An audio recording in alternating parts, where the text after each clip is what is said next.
جب شبانہ نے ہماری دستک پر دروازہ کھولا تھا تو وہ مجھے کہیں سے بھی غمزدہ اور افسردہ دکھائی نہیں دی تھی۔ چائے اور گاجر کے کھوئے والے حلوے سے کما حقہ انصاف کرتے ہوئے میں نے شبانہ سے سوال و جواب کے سلسلے کا آغاز کر دیا۔ وہ میری بات کا آدھا ادھورا جواب دینے کے بعد رونا شروع کر دیتی تھی۔ انہی حالات میں لگ بھگ 1 گھنٹے کوشش کرنے کے بعد شبانہ کے منہ سے ٹکڑوں کی صورت میں بس اتنا ہی اگلوا سکا۔ اس رات میں اپنے کمرے میں سکون کی نیند سو رہی تھی تو مجھے ایسا لگا کہ کمرے کی چھت مجھ پر آ گری ہے۔ میں نے اپنے منہ پر سے رضائی کو ہٹایا تو پتہ چلا کہ وہ کوئی انسان ہے جو مجھے دبوچنے کی کوشش کر رہا ہے۔ میں حلق کی پوری قوت سے چیخی اور ماں کو پکارنے لگی۔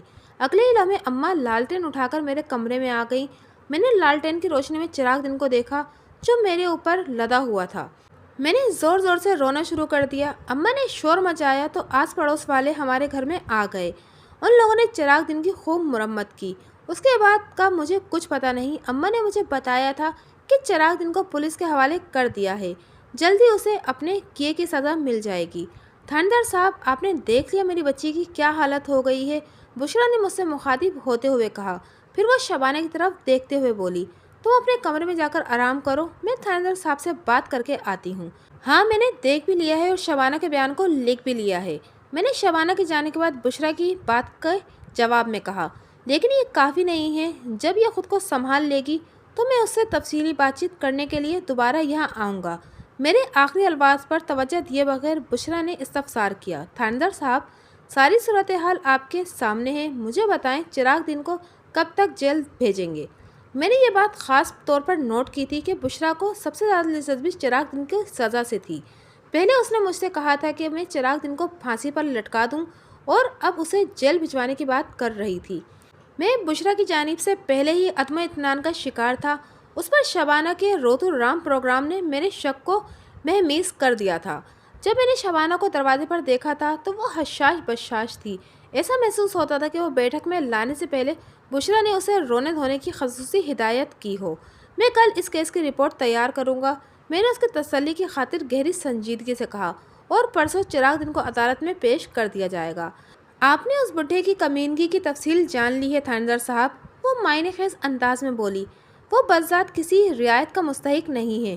مجھے امید ہے کہ آپ اس شیطان کے خلاف ایسی رپورٹ تیار کریں گے کہ اس کی باقی زندگی جیل کی دیواروں کے پیچھے کھانستے ہوئے گزرے گی۔ میں اس کیس کے ہر کردار کے ساتھ انصاف کروں گا بشرا بی بی، میں نے اس کی آنکھوں میں دیکھتے ہوئے گول مول مگر مبنی پر سچ بات کی۔ یہ میرا تم سے وعدہ ہے کہ کسی کے ساتھ ذرا سی بھی زیادتی یا ناانصافی نہیں ہوگی۔ اس نے میرا شکریہ ادا کیا اور ہم اس کے گھر سے نکل کر تھانے کی جانب روانہ ہو گئے۔ اسی رات کانسٹیبل شفیع محمد نے مجھے بڑی اہم رپورٹ دی۔ شفیع محمد کو میں نے آج صبح گوندلا والا روانہ کیا تھا تاکہ وہ گاؤں میں گھوم پھر کر چراغ دن اور بشرا کے بارے میں معلومات جمع کر کے مجھ تک پہنچائے۔ اس کام کو ایک خفیہ مشن کی حیثیت حاصل تھی، اس لیے گزشتہ رات میں نے اپنے کوارٹر میں یہ کام اسے سونپا تھا اور اس وقت بھی وہ میرے کوارٹر میں ہی موجود تھا۔ میرے اسٹاف کی نظر میں وہ اپنی بیمار خالہ کی عیادت کے لیے گوندلا والا گیا ہوا تھا۔ ہاں بھائی شفیع محمد، اس کے چہرے سے جھلکنے والے جوش کو دیکھ کر میں نے ٹھہرے ہوئے لہجے میں استفسار کیا، کیا خبر لائے ہو؟ خبر نہیں، خبریں ملک صاحب، وہ سرسراتی ہوئی آواز میں بولا۔ آپ میری کارکردگی کا احوال سنیں گے تو خوش ہو جائیں گے۔ تو پھر انتظار کس بات کا؟ میں نے دلچسپی بھرے لہجے میں کہا۔ گوندلا والا سے جو کچھ بھی لے کر آئے ہو اسے مجھ تک پہنچاؤ۔ نمبر 1۔ وہ شروع ہو گیا۔ بشرا کا تعلق اس گاؤں سے نہیں، وہ گجراوالا سے یہاں آئی تھی۔ گجراوالا تو کافی بڑا شہر ہے۔ اس وقت ہم اسی ضلع کی ایک تحصیل کے تھانے میں بیٹھے ہوئے تھے۔ میں نے اس کی بات پوری ہونے سے پہلے ہی پوچھ لیا، کیا تم نے بشرا کا گجراوالا کا پتہ ٹھکانہ بھی معلوم کیا ہے؟ جی بالکل کیا ہے، وہ اس بات میں گردن ہلاتے ہوئے بولا۔ وہ عورت گجراوالا کے ایک علاقے باغبان پورا کی رہنے والی ہے۔ اس کے گھر کا محل وقوع وغیرہ پتہ نہیں چل سکا ملک صاحب، کہ اتنا ضروری بھی نہیں، میں نے سرسری انداز میں کہا۔ اگر اس کے ماضی کا کھوج لگانا مقصود ہوا تو ہمیں کسی کھوجی کی ضرورت پیش نہیں آئے گی، تم آگے بتاؤ۔ نمبر 2۔ چراغ دن نے بڑی متوازن اور صاف ستھری زندگی گزاری ہے، کانسٹیبل نے جواب دیا، لیکن اس واقعے نے لوگوں کو حیران کر دیا ہے۔ میں نے محسوس کیا ہے کہ چراغ دن کی بیوی بشرا کے سوا گاؤں کا کوئی بھی ویسنک اسے بد چلن یا بد کردار تسلیم کرنے کو تیار نہیں۔ اس بات کا مجھے بھی اندازہ ہو چکا ہے، میں نے پرسوچ لہجے میں کہا اور سوالی نظر سے کانسٹیبل کی طرف دیکھا۔